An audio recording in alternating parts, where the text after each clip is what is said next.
that guy from Bull Durham was based on a person, which I didn't know. Yeah. I just thought, hey, cool movie concept, great movie. What if the men Team USA team played against the All NBA team? Do you think Team USA would take the cake on that one? Apparently, pickleball has surpassed golf top-selling MLB jerseys since opening day. The WNBA All-Star Game this year was hosted and played between the Team USA, women's team, right? Had all the best players that you can imagine, minus a couple, and then versus Team WNBA, which was the All-Star team. So a lot of people were saying there's obviously going to be a lopside towards Team USA. Team WNBA ended up winning. It was one of the most watched events the WNBA's ever had. I think it's second to the first ever game that they did.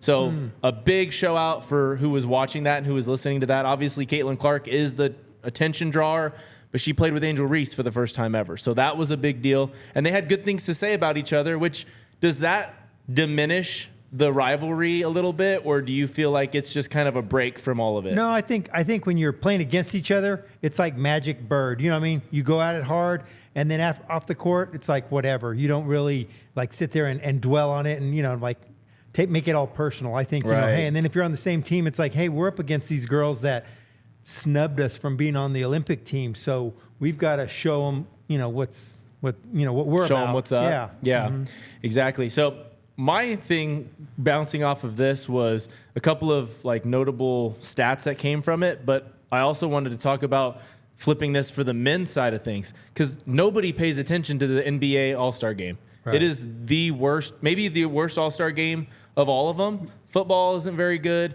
Baseball does pretty well because you still get very competitive nature. Game, and good pitching and stuff. Yeah, and it's still 1v1 every time, right? Yeah. Paul Skeens doesn't want to just walk a guy. Yeah. Doesn't want to give up a home run. He's trying to go everybody. at Yeah. Exactly. So in basketball, they've talked about 1v1s, but what if the men Team USA team played against the All NBA team? Do you think Team USA would take the cake on that one? I don't know. I mean, I would think if I was betting, I would probably say yes, but it'd be a really close game, and it wouldn't be 200 to 194. You know what I mean? Something crazy like the All-Star Game where they just run up and down the court and just see who can score the most points in the least amount of time. Yeah. So I'm looking at the lineups for the All-Star Game this year. Guys that wouldn't be on Team USA, because right now, who's Team USA? We've got LeBron James, Anthony Edwards, Steph Curry, Jason Tatum, Drew Holiday, right? It's a stud. Joel Embiid, Kevin Durant, very good team. But let's go ahead and look at what the All-Star team, the All-NBA team would look like. It'd be Giannis, so the Greek Freak, right? We've got him on the team. I think Damian Lillard isn't on Team USA, so you add Damian Lillard as a possibility. Jaylen Brown was snubbed. He's a stud, right? Jalen Brunson. Who else is on here? Donovan Mitchell comes to mind. Luka Doncic, exactly. So we've got Luka, we've got Nikola Jokic, right? And then I was looking at the Eastern Conference. We've got plenty of guys. Shai Gilgeous, I forget how to say his name. Alexander. Shai Gilgeous-Alexander. There you go. And a couple of other guys that would come to mind that's like Paul George. Kawhi Leonard didn't end up playing for Team USA. I guess you'd kind of put him in limbo. You can't really count on him. But does Team NBA beat Team USA? Well, I think the same thing. You know what I mean? Some of those guys like Alexander and guys that feel like they should have made that team. Of course, Jaylen Brown, he's going to be the star of that team going, you know what, we better beat these guys or whatever. And, it's going to be a competitive game because, I mean, who's going to guard the Joker? You know what I mean? Right. I mean, that's a tough matchup for anybody. I mean, we've already seen that. So, I think it'd be a great game. Yeah, for sure. Okay, and then the other part of the WNBA All-Star Game that we were wanting to kind of just touch in on was the fact that we saw somebody that was snubbed from Team USA in the women's division. It was Arike Ogunbowale. Oh, okay. Ogunbowale, I'm sorry. She was named MVP of the WNBA All-Star Game after scoring a record-setting 34 points, leading their team to a 117 to 109 victory. And, I had seen this argument on ESPN. Well, sometimes politics get into it. It might not always be the best players, but who fits right. And sometimes it's not even about who fits or who's the best player. It's sometimes about, who's going to get the most views. And so this was the one time I actually agreed with Stephen A. Smith. He said, okay, well, if it's about views and if it's about team chemistry, then Clark should have been on it for sure. 100%. Yeah. I could understand the Angel Reese thing. Like, okay, maybe she doesn't fit there just yet. Maybe she's not fully developed just yet. She's doing double-doubles all day, but she's missing a lot of easy shots. Maybe we let her develop. But Caitlin Clark's always going to get people there. I mean, international star at this point. Yeah, even when she's not scoring, like there's some games where, okay, she scored 20 points, which isn't a lot for her, but then she had 15 assists and she had 7 steals. And, you know what I mean? She just affects the game in so many ways. And if she's not scoring, it's because they're double teaming her, because it's like, oh, that's Caitlin Clark. We're going to make sure she doesn't beat us. So that's why she's got so many assists, because she's doing everything else that she's available to do without having to score all the points. So. With all this superstardom, she's still a hard worker, which is impressive. Okay, so next on the list, we've got the MLB jerseys. We talked about this throughout the year on the radio show, but the MLB jerseys, obviously, quality was crazy. Bad this year until they fixed it. We'll talk about some of the fixes that they made this year. But I wanted to see if you could come up with the top 5 selling jerseys. You have to give it a guess. Don't be trying to look it up. Put that phone down. Okay. Give me your best guess. I'll give you 7 guesses to land the top 5. The top 5 best-looking jerseys? Top selling MLB jerseys since opening day. Okay, I'm going to have to say Dodgers just because of Ohtani. Okay, players. Oh, the players' jersey. Okay, Ohtani. Okay, for sure. He's number 1 on the list. I would say probably Aaron Judge because he's always a top guy. Aaron Judge is number 3 on the list. Okay, I would have to say might be Paul Skeens just because he's a new guy and he's not on the list. No. I think he came in too late to get that, and plus he's a Pirate. It's kind of sad. Mookie Betts might still be on there. So you've had 4 guesses. You got 3 of the 5. You're missing 2. You're missing the number 2 overall sold jersey and the number 5. I can give you one small hint if you want it. Go ahead. 2 small hints. One hint is a guy that's hurt this year. He's not playing as of now or the rest of this year. And another guy who's playing a position he wasn't drafted to.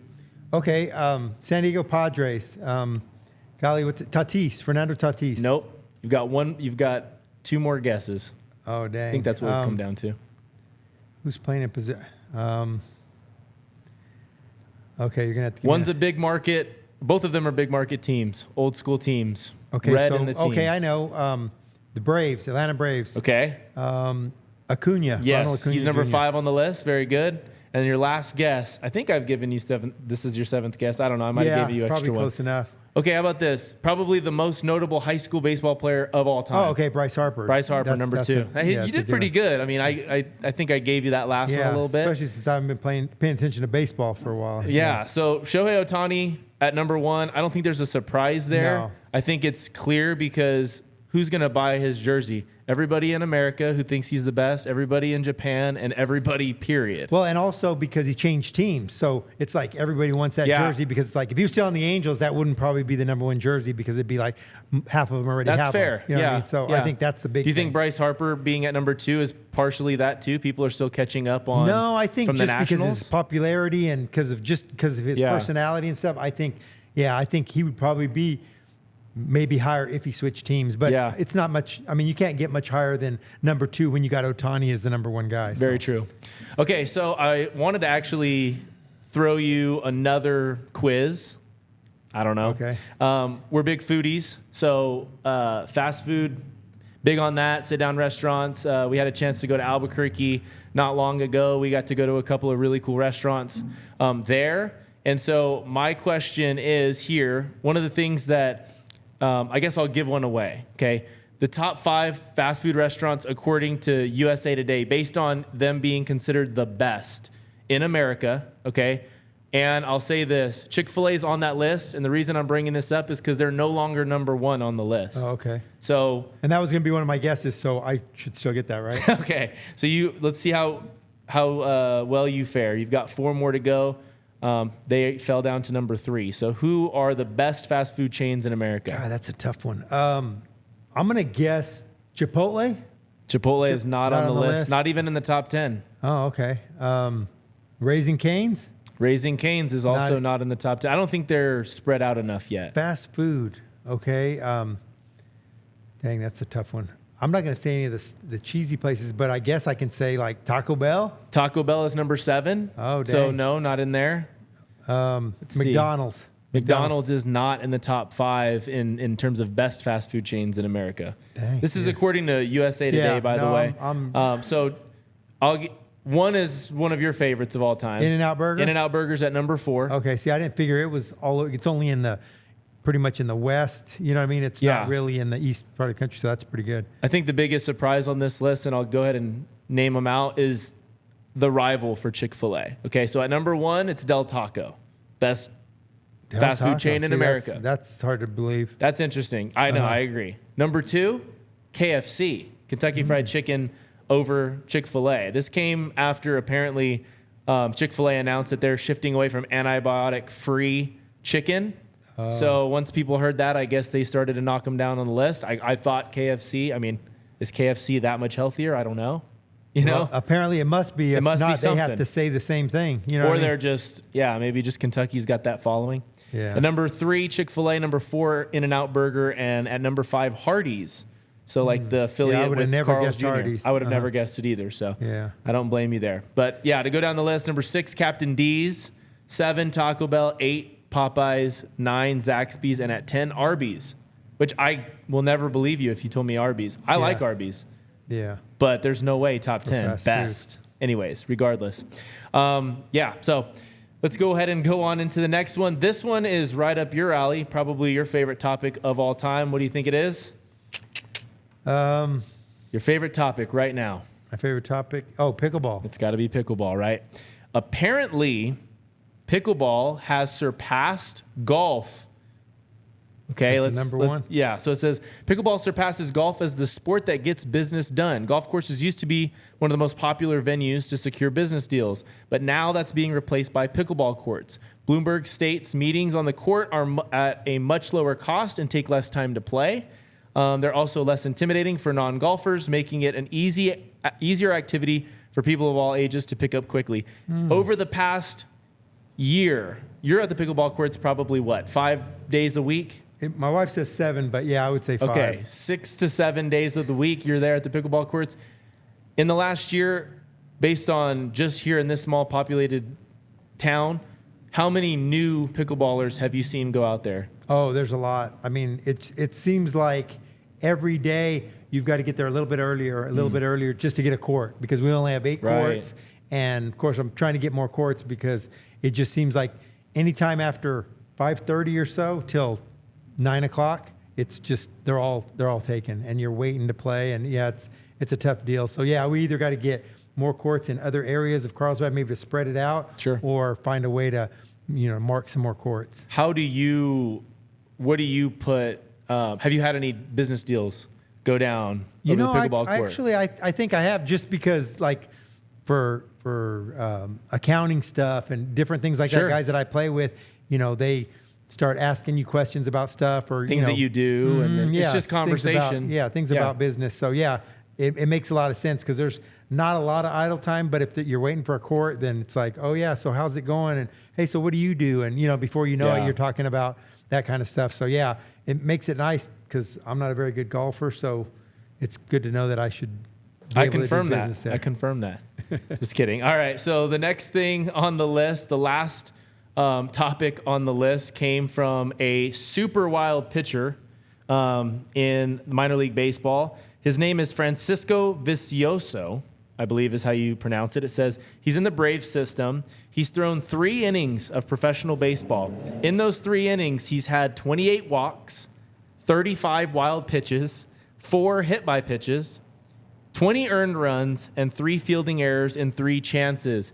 Now, does this ring a bell to you at all with like anybody that you've ever seen make it to the major leagues? Yeah, the only one I can think of is Rick Ankiel. And Rick Ankiel was like a good pitcher, and he threw around the zone, and then all of a sudden he just became like bad. I mean, he was throwing it up in the backstop and everywhere, and I think they couldn't figure it out, and they ended up moving him to center field. Yeah. So it just, he was lucky he could play another position, and I guess hit a little bit. But yeah, that's crazy to have somebody that hasn't figured it out and they're already in the minor league system. Yeah, I mean, well, so what they do whenever they make draft picks or sign guys, because some guys don't get signed, is they look at where their development is and what Or they where could it's do with gonna them. be, yeah. Exactly. Like, Yeah. oh, this kid, he's skinny, but he's tall. His dad's a big guy. His dad played or whatever. Yeah. He's going to be good. His He throws pretty potential. hard, whatever, Yeah. right? And you can see when you watch clips of this guy throwing, he's throwing cheese for sure, but he just can't figure out where it's going. And there's only so much coaching you can do if a guy's like, no, my strength is throwing hard, right? So you can't really adjust that. We want to get you a little more finesse. You can still throw hard. No, I throw max effort, right? So there's some guys that are like that. But it made me think about it and wonder, like, who else in baseball history had problems? And I found some stuff. It says Steve Dalkowski. He was known for his incredible fastball. Steve Dalkowski was rumored to throw over 100 miles an hour back in the day when that wasn't a thing, right? Possibly even faster than any pitcher in history. They didn't have like the accurate guns or whatever. Despite this, his career was plagued by wildness and control issues, leading to an MLB career that never quite took off. He is often cited as an inspiration for the character Nuke LaLoosh in the movie Bull Durham. So that guy from Bull Durham was based on a person, which I didn't know. I just thought, hey, cool movie concept, great movie, but yeah. Kevin Costner was shout catching. out Tim Robbins. Yeah, he was catching a guy that apparently really existed. Brian Taylor was the #1 overall pick in the 1991 MLB draft by the New York Yankees and was considered one of the most talented left-handed pitching prospects ever. Unfortunately, a shoulder injury sustained in a bar fight in 1993 derailed his career, and he never made it to the majors. One of the biggest what-ifs in baseball history. That just blows my mind because, you go to college, you play high school ball, whatever, and people tell you, hey, be careful, you've got a career and those types of things. Never do you think, I'm going to end it in one night, and it's crazy to hear that about a #1 overall draft pick. Yeah, that's sad. And then number 3 on this list was a guy named Mark Fidrich. He was nicknamed the Bird. You know this guy. Yeah, he apparently was a spectacular rookie with the Detroit Tigers in 1976. He won AL Rookie of the Year, but he was mostly known apparently for talking to the baseball. Do you remember him doing that? No, and then I it just said remember manicuring the mound. So I guess he took real good care of the mound, made sure it was to his liking, but injuries cut his career short, and that was basically it for him. So just 3 crazy pitching stories that cut careers short because they just couldn't figure it out. That's crazy stuff. So, all right, guys, thanks for watching the All Sports Best podcast, sponsored by Lucky Bull Grill. We're here upstairs at the Lucky Bull Grill. Definitely a place to go and check out here in Carlsbad, New Mexico. Open Monday through Saturday. Come and check it out. Ruben, thanks for being on. Thank you for having me.